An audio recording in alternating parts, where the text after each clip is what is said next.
Thank you, everybody. Thank you very much. Thank you. Such a crowd. Beautiful. Thank you very much. Thank you. Thank you. Please. Thank you for the invitation to speak to you today. It's wonderful to be in Detroit. Been here many times. We now begin a great national conversation about economic renewal for America. It's a conversation about how to make America great again for everyone, especially, and I say especially, for those who have the very least. The city of Detroit is where our story begins. Detroit was once the economic envy of the world. The people of Detroit helped to power America to its position of global dominance in the 20th century.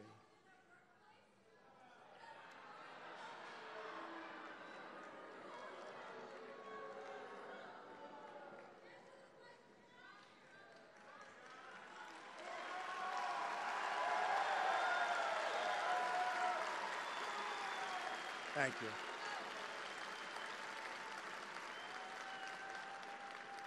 Thank you very much. When we were governed by the America First policy, Detroit was absolutely booming.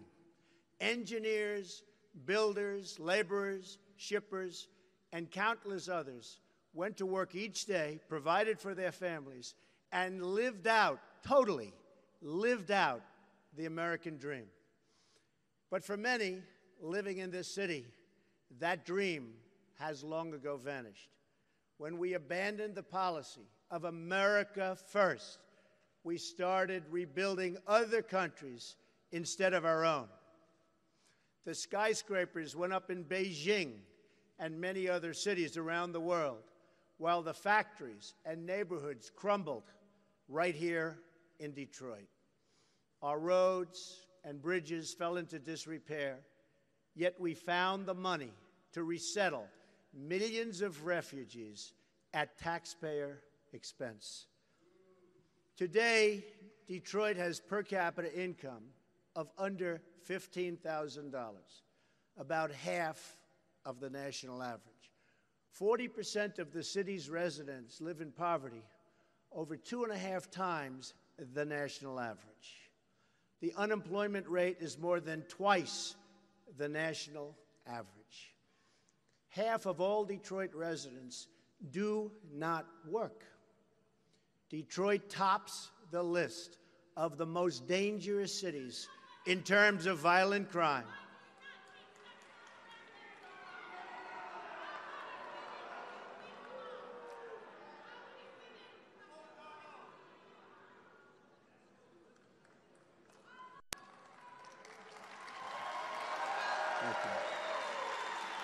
Thank you. Thank you. Detroit tops the list of most dangerous cities in terms of violent crime. These are silenced victims whose stories are never told by Hillary Clinton, but victims whose suffering is no less real or permanent. In short, the city of Detroit is the living, breathing example of my opponent's failed economic agenda.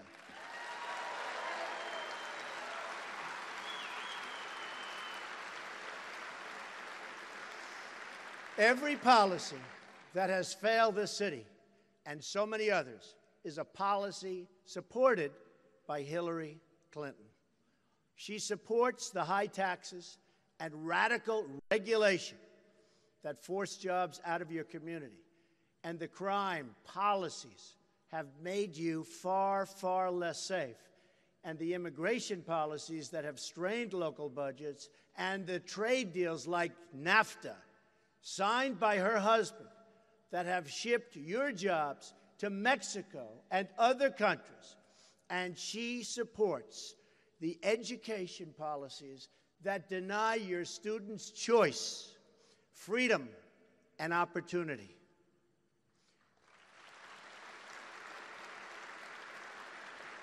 She is the candidate of the past. Ours is the campaign of the future.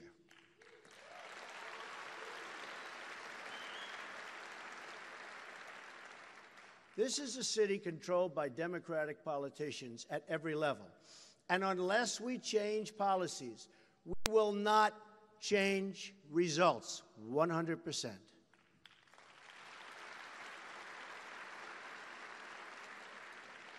Today, I will outline my economic vision. In the coming weeks, we will be offering more detail on all of these policies and the ones we have already rolled out.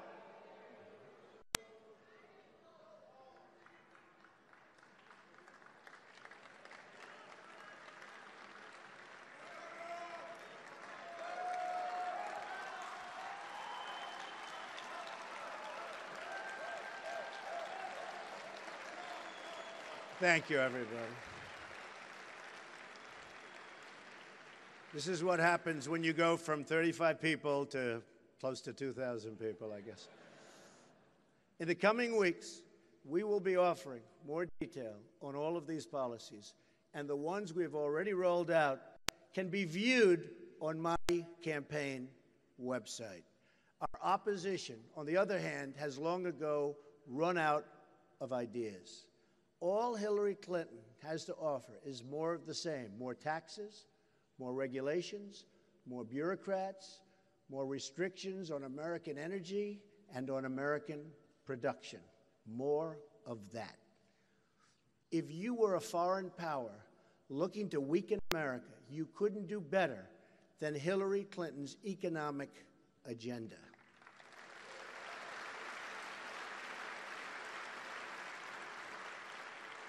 Nothing would make our foreign adversaries happier than for our country to tax and regulate our companies and our jobs right out of existence. The one common feature of every Hillary Clinton idea is that it punishes you for working and doing business in the United States. Every policy she has tilts the playing field towards other countries at our expense. And that's why she tries to distract us with tired political rhetoric that seeks to label us, divide us, and pull us apart. My campaign is about reaching out to everyone as Americans and returning to a government that puts the American people first.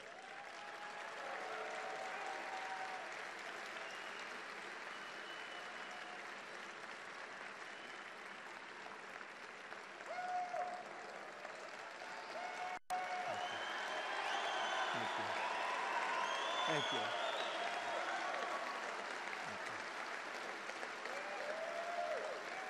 Thank you. Here is what an America First economic plan looks like. First, let's talk tax reform. Taxes are one of the biggest differences in this race. Hillary Clinton, who has spent her career voting for tax increases, plans another massive job-killing $1.3 trillion tax increase. Big increase, one of the biggest ever. Her plan would tax many small businesses by almost 50%. Recently, at a campaign event, Hillary Clinton short-circuited, you know this, you've heard this one. Hillary Clinton short-circuited again, to use a now famous term, when she accidentally told the truth and said that she wanted to raise taxes on the middle class.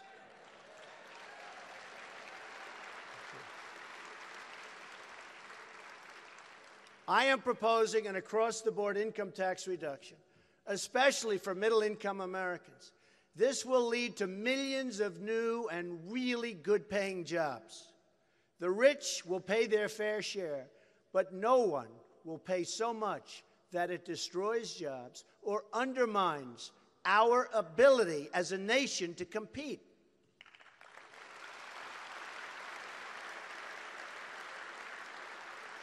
As part of this reform, we will eliminate the carried interest deduction.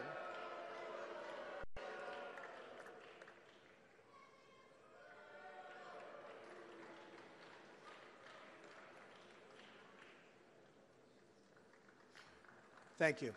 As part of this reform, we will eliminate the carried interest deduction, well-known deduction, and other special interest loopholes that have been so good for Wall Street investors and for people like me, but unfair to American workers. Tax simplification will be a major feature of the plan.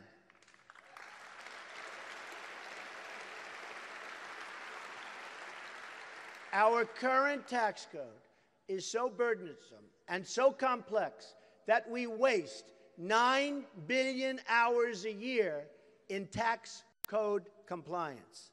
My plan will reduce the current number of brackets from 7 to 3 and dramatically streamline the process.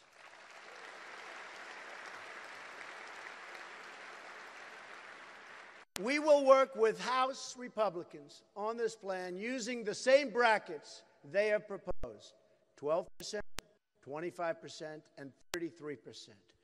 For many American workers, their tax rate will be 0. While we will develop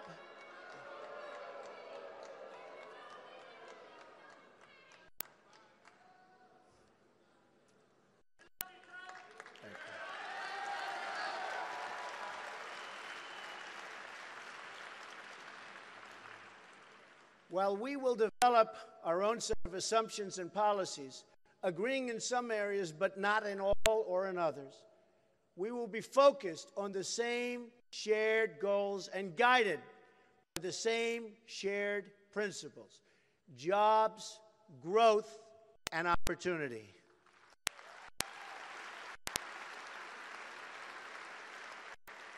These reforms will offer the biggest tax revolution since the Reagan tax reform, which unleashed years of continued economic growth and job creation. We will make America grow again.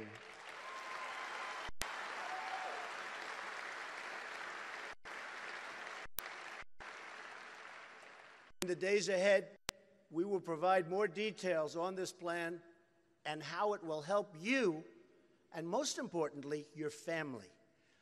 It will present a night and day contrast to the job-killing, tax-raising, poverty-inducing Obama-Clinton agenda.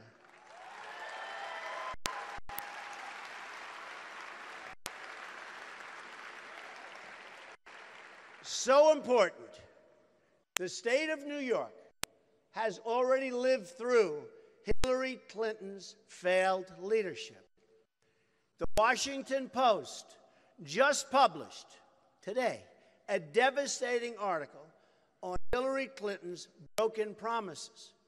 She pledged 200,000 jobs for upstate New York when she was a senator. But what happened? What happened? The Washington Post writes, and I quote, "Upstate job growth stagnated overall during her tenure, with manufacturing jobs plunging, record-setting levels, plunging nearly 25%.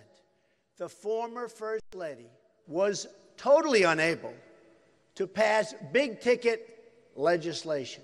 Many promised jobs. They were all promised. I remember it so well. Vote for Hillary. She'll bring back your jobs. Many promised jobs never materialized, and others migrated to other states as she turned her first presidential run, which also was a disaster.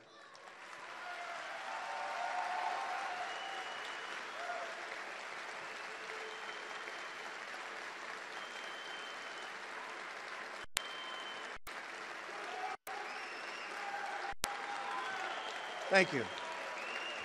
Thank you.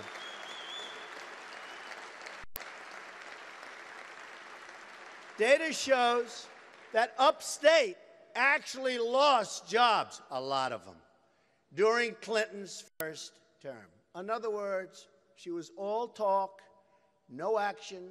Upstate New York is a disaster. It's a disaster. What's happened to upstate New York. And NAFTA, which her husband signed, is a very, very big reason. Compare that to my record.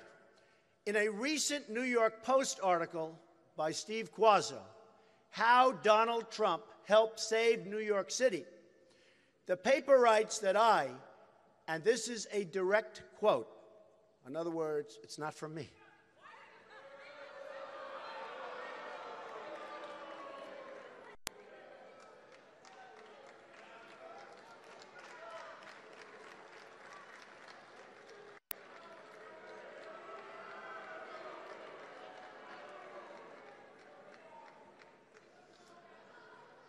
Thank you.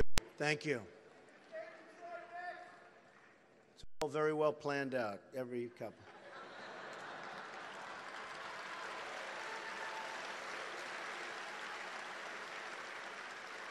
And this is a direct quote that basically Donald Trump waded into a landscape of empty Fifth Avenue storefronts, the Dust Bowl, mugging ground that was Central Park, so dangerous, and a Wall Street area seemingly on its last legs as companies moved out. Then, almost by sheer force of will, he rode to the rescue. Expressing rare faith in the future, he was instrumental in kickstarting the regeneration of neighborhoods and landmarks almost given up on for dead. True, I have to say. I didn't say it. They say it. It's true. This is what I want to do.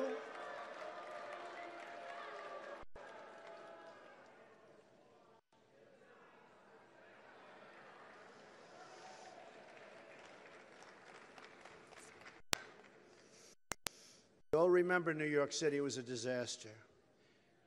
We made it great. We made it great. This is what I want to do. Thank you. This is what I want to do for our country. I want to jumpstart America, and it can be done, and it won't even be that hard.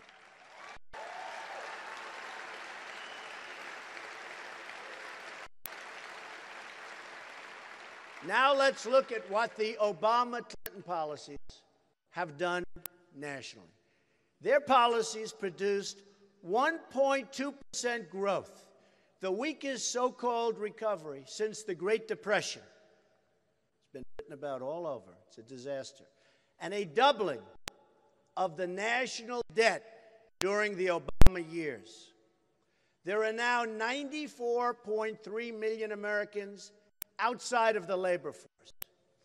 It was 80.5 million when President Obama took office, an increase of 14 million people. The Obama-Clinton agenda of tax, spend, and regulate has created a silent nation of jobless Americans. Home ownership is at its lowest rate in 51 years.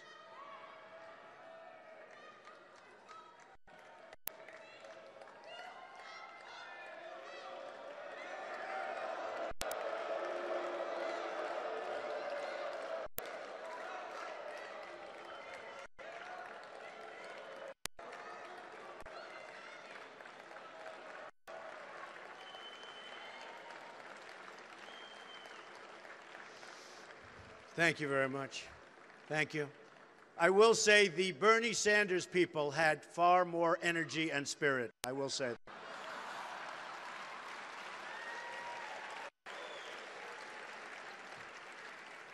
Nearly 12 million people have been added to the food stamp, and these people are growing, and it's growing so rapidly since President Obama took office.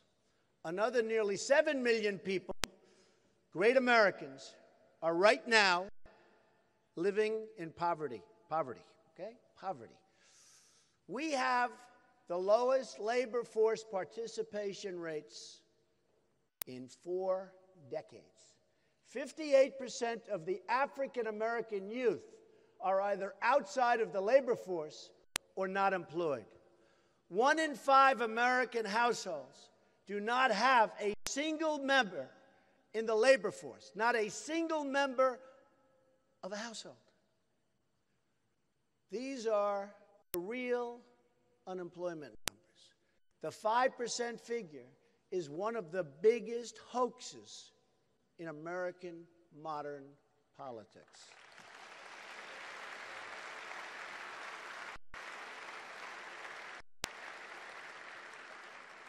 Meanwhile, American households are earning more than $4,000, think of that, $4,000 less today than they were 16 years ago.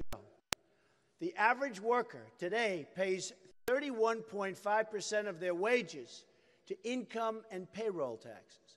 On top of that, state and local taxes consume another 10%. Very grim picture. The United States also has the highest business tax rate among the major industrialized nations of the world at 35%. It's almost 40%.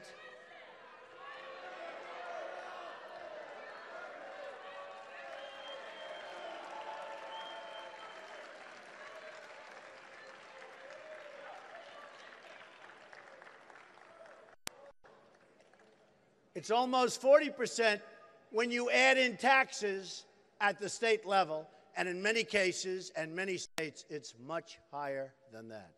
In other words, we punish companies for making products in America, but let them ship products into the United States tax-free if they move overseas. This, ladies and gentlemen, is backwards. This is backwards. All of our policies should be geared toward keeping jobs and wealth inside of the United States.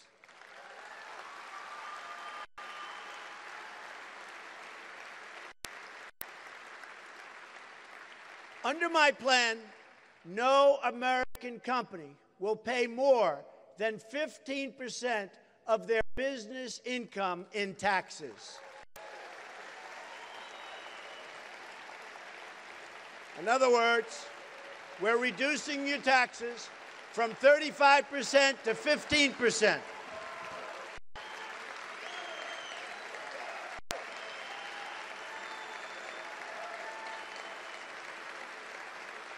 Thank you.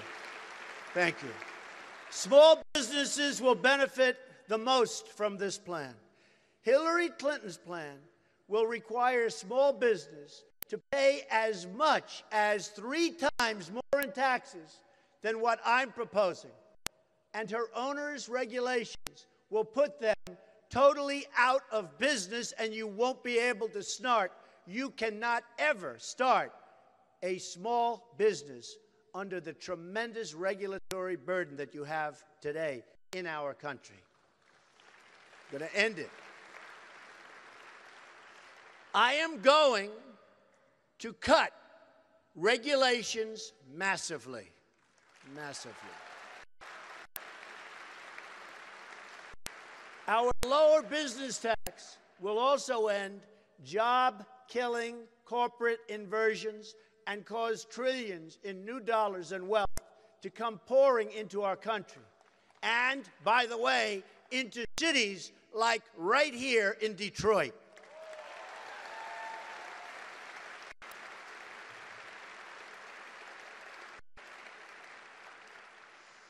To help unleash this new job creation, we will allow businesses to immediately expense new business investments.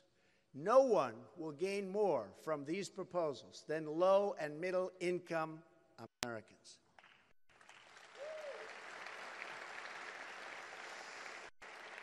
My plan will also help reduce the cost of child care by allowing parents to fully deduct the average cost of child care spending from their taxes.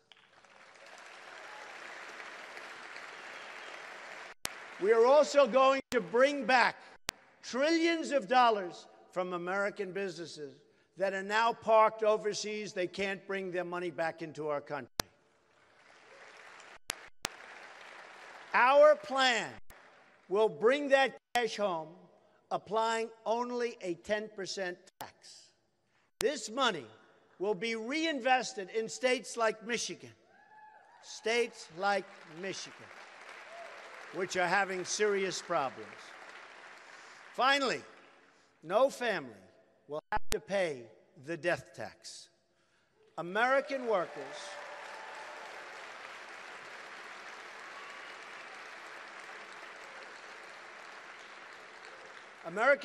have paid taxes their whole lives, and they should not be taxed again at death. It's just plain wrong, and most people agree with that. We will repeal it. Next comes regulatory reform. As with taxes, I will have one overriding goal when it comes to regulation. I want jobs and I want wealth to stay in America.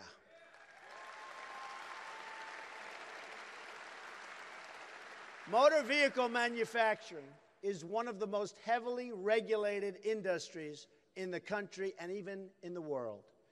The U.S. economy today is 25% smaller than it would have been without the surge of regulations since 1980. It is estimated that current overregulation is costing our economy as much as $2 trillion a year. That's money taken straight out of cities like Detroit. So many of our cities are suffering so gravely, right out of Detroit and others. The Federal Register is now over 80,000 pages long. As the Wall Street Journal noted, President Obama has issued close to 400 new major regulations since taking office, each with a cost to the American economy of $100 million or more. In 2015 alone, the Obama administration unilaterally issued more than 2,000 new regulations, each a hidden tax on American consumers and a massive lead weight on the American economy. It is time to remove the anchor dragging us down, and that's what it's doing. It's dragging us down.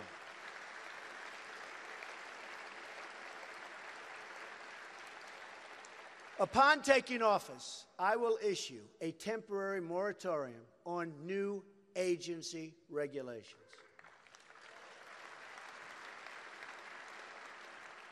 My running mate, Mike Pence, and by the way, a great guy, signed a similar order when it came and became, and when he worked so hard in Indiana as its governor. This will give our American companies the certainty they need to reinvest in our community, get cash off of the sidelines, start hiring new jobs, and expanding their businesses. So important. That's what it's about. I will also immediately cancel all illegal and overreaching executive orders.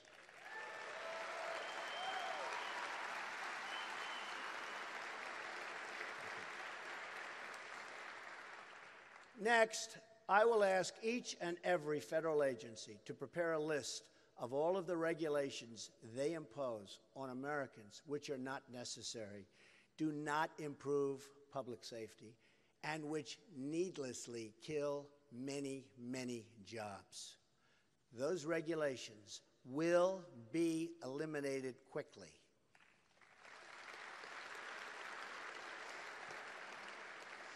We are in a competition with the world, and I want America to win.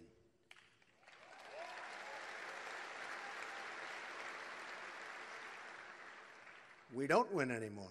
But when I am president, we will start winning again. Big league.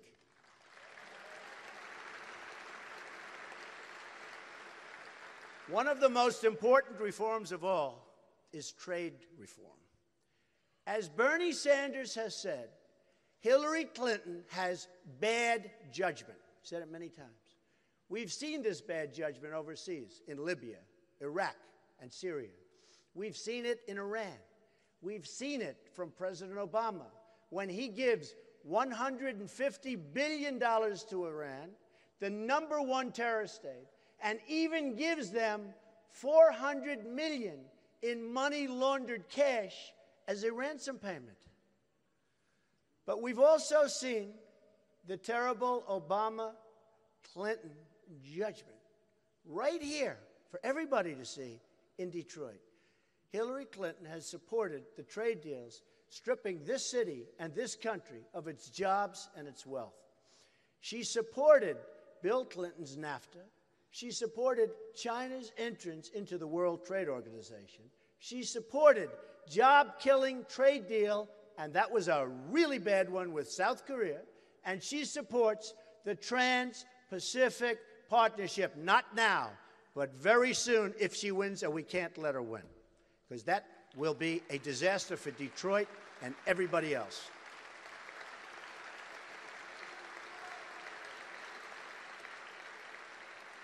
Let's talk about South Korea for a moment, because it's perfectly, and it just perfectly illustrates the broken promises that have hurt so many American workers.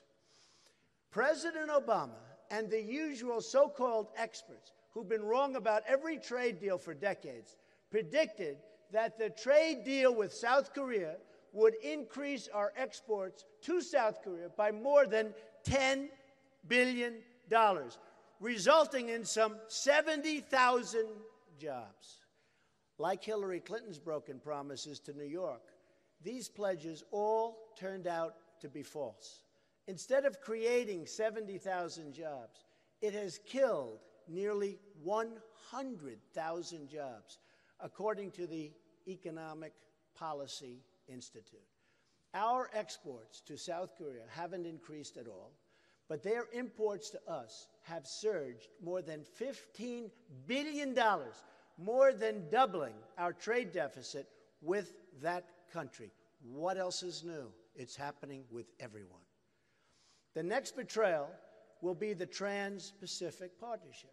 Hillary Clinton's closest friend, Terry McAuliffe, confirmed what I've been saying, and this is from the beginning. If sent to the Oval Office, Hillary Clinton will enact the TPP, as sure as you're sitting there. Her donors will make sure of it. A vote for Hillary Clinton is a vote for TPP, and it's also a vote for NAFTA. Our annual trade deficit in goods with Mexico has risen from close to zero, think of that, close to zero in 1993 to almost $60 billion today. Our total trade deficit in goods hit nearly $800 billion last year. Total trade deficit, almost $800 billion. This is a strike at the heart of Michigan and our nation as a whole. According to the Bureau of Labor Statistics, before NAFTA went into effect, there were 285,000 auto workers in Michigan. Today, that number is only 160,000 auto workers. Detroit is still waiting for Hillary Clinton's apology. She has been a disaster. Obama has been a disaster. I expect Detroit will get that apology right around the same time Hillary Clinton turns over the 33,000 emails she deleted.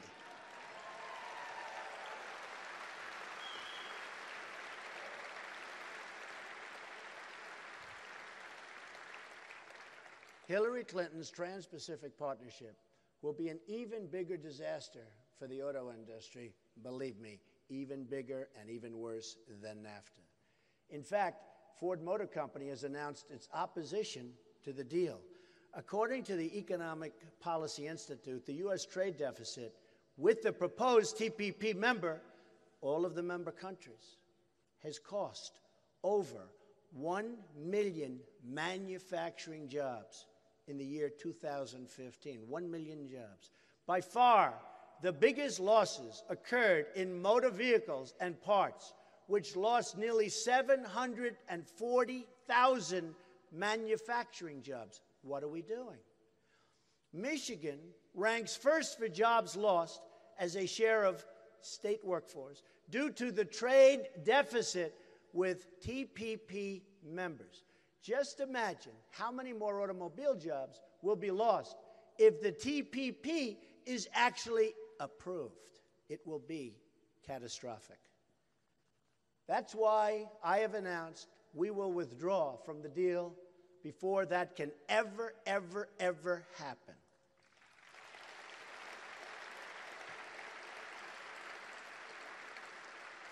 Hillary Clinton will never withdraw from TPP. She is bought, controlled, and paid for by her donors and special interests, 100%. Because my only interest is the American people, I have previously laid out a detailed 7-point plan for trade reform available on my website. It includes strong protections against currency manipulation, big problem. Tariffs against any countries that cheat by unfairly subsidizing their goods. And it includes a total renegotiation of NAFTA, which is a disaster for our country. A total renegotiation. And if we don't get a better deal, we will walk away.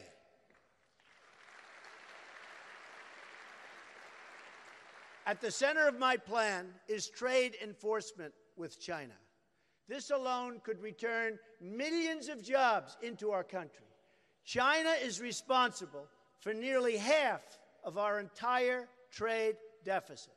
They break the rules in every way imaginable, including militarily. China engages in illegal export, subsidies, prohibited currency manipulation, and rampant theft of intellectual property. It's rampant. It's out of control. They also have no real environmental or labor protections, further undercutting American workers, totally undercutting our workers. Just enforcing intellectual property rules alone could save millions and millions of American jobs.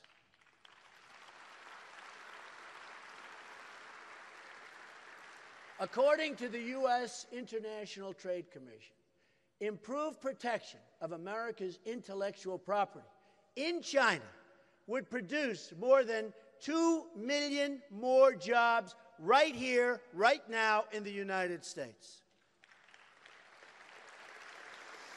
Add that to the saved jobs from cracking down on currency cheating and product dumping, and we will bring trillions of dollars in new wealth and wages back to our country, the United States of America. Thank you.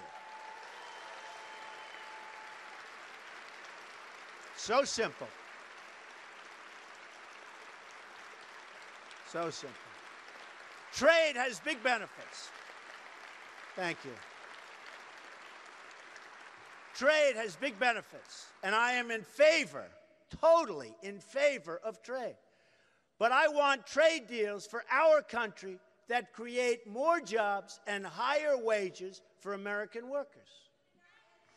Isolation is not an option.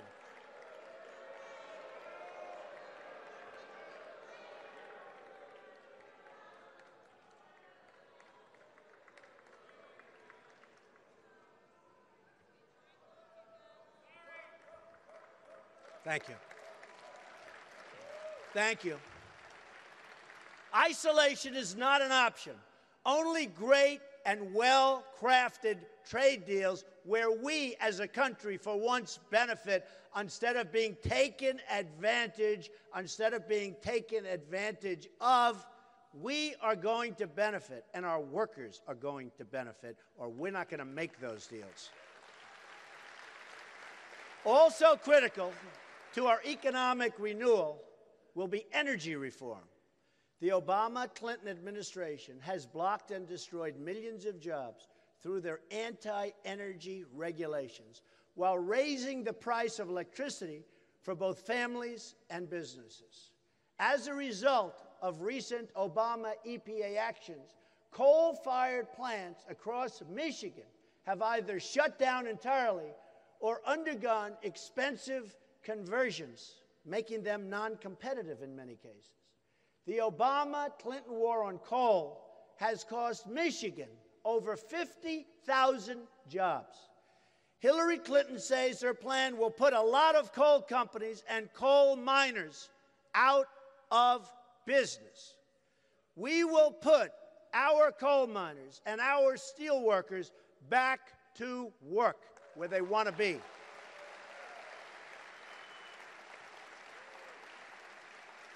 Clinton not only embraces President Obama's job-killing energy restrictions, but wants to expand them, including going after oil and natural gas production that employs some 10 million Americans.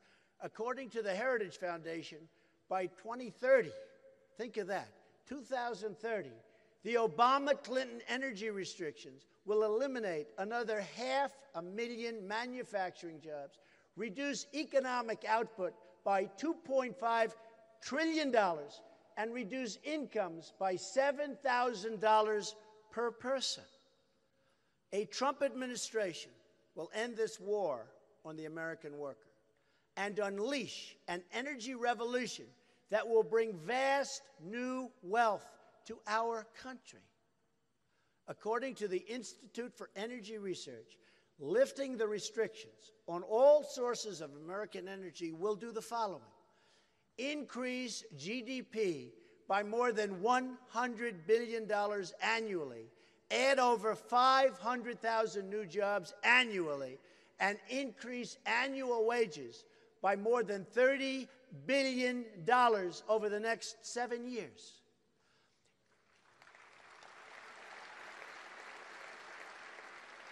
Additionally, it'll increase federal, state, and local tax revenue by almost $6 trillion over 4 decades, increase total economic activity by more than $20 trillion over the next 40 years. The reforms I have outlined today are only the beginning. When we reform our tax, trade, energy, and regulatory policies, we will open a new chapter in American prosperity, which is so desperately needed. We need a new chapter. We can use this new wealth to rebuild our military, which is desperately needed, and our infrastructure. As part of this new future, we will also be rolling out proposals to increase choice and reduce cost in childcare, offering much-needed relief to American families. They're suffering. They're suffering. We're going to get them this much-needed relief. I will unveil, thank you. I will unveil my plan on this in the coming weeks that I've been working on with my daughter, Ivanka, who's here. Stand up.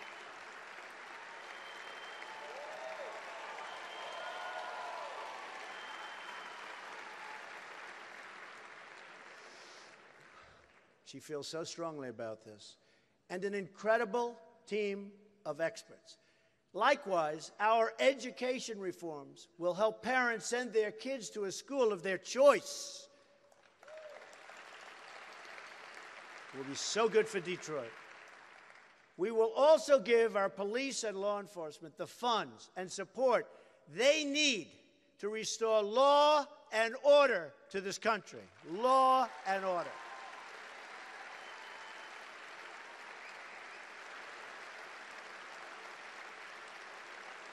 Thank you. Thank you.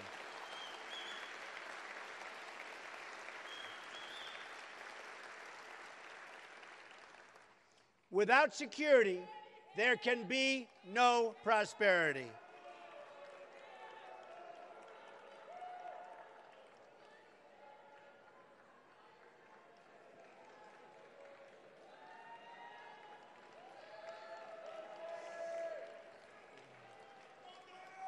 Without security, there can be no prosperity.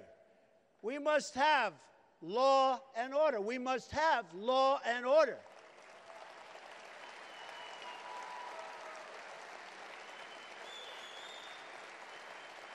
And by the way, our police in this country are really unrecognized for the incredible job they do. Thank you.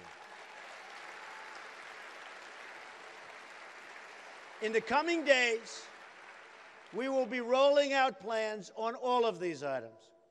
One of my first acts as president will be to repeal and replace disastrous Obamacare, saving another 2 million American jobs.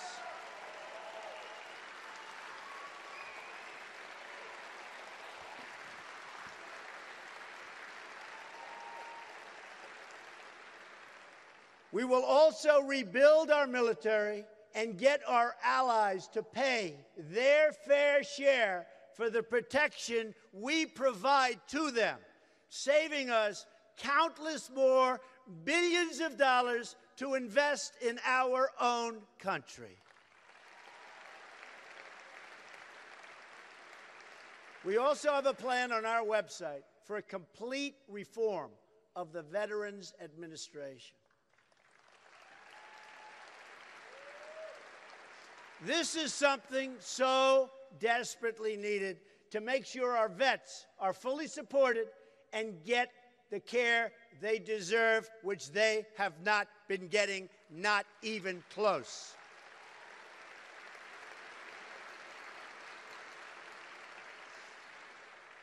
Detroit, the Motor City, will come roaring back, roaring back.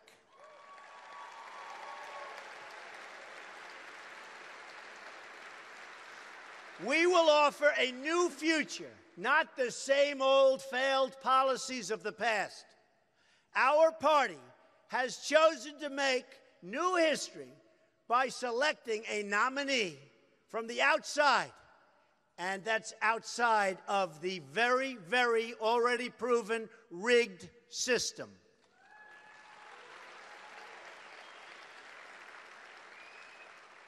The other party has reached backwards into the past to choose a nominee from yesterday who offers only the rhetoric of yesterday and the policies of yesterday. Just take a look at what happened to New York State manufacturing and take a look at her promises before this happened. A disaster. There will be no change under Hillary Clinton. Only 4 more years of weakness and President Obama. But we are going to look boldly into the future. We will build the next generation of roads, bridges, railways, tunnels, seaports, and airports. That, believe me, folks, is what our country deserves. American cars will travel the roads. American planes will connect our cities, and American ships will patrol the seas. American steel, American steel will send new skyscrapers soaring all over our country. We will put new American metal into the spine of this nation. It will be American hands that rebuild this country, and it will be American energy mined from American sources that powers this country. It will be American workers who are hired to do the job. American workers. Americanism, not globalism, will be our new credo. Our country will reach amazing new heights, maybe heights never attained before. All we have to do is stop relying on the tired voices of the past. We can fix a rigged system by relying on the people who rig. And just remember this, it's so important. We are reliant on people that rigged this system in the past. We can't fix it if we're going to rely on those people again. We can't solve that problem.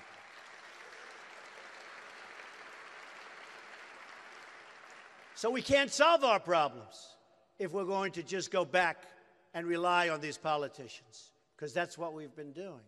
Only by changing to new leadership and new solutions will we get new and great results.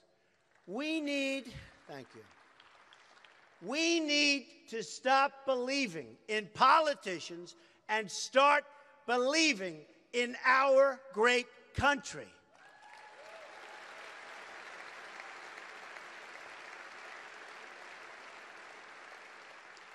Before everything great that has happened, the doubters have always said, it couldn't be done. They say it right now. It couldn't be done. They actually said it when I ran for political office. It's not going to happen. He's never done it before. It happened. America is ready to prove the doubters wrong. They want you to think small. I am asking you to think big. We are ready to dream great things for our country once again. We are ready to show the world that America is back, bigger and better and stronger than ever before. Thank you very much. God bless you. Thank you. Thank you. Thank you very much. Thank you. Thank you very much.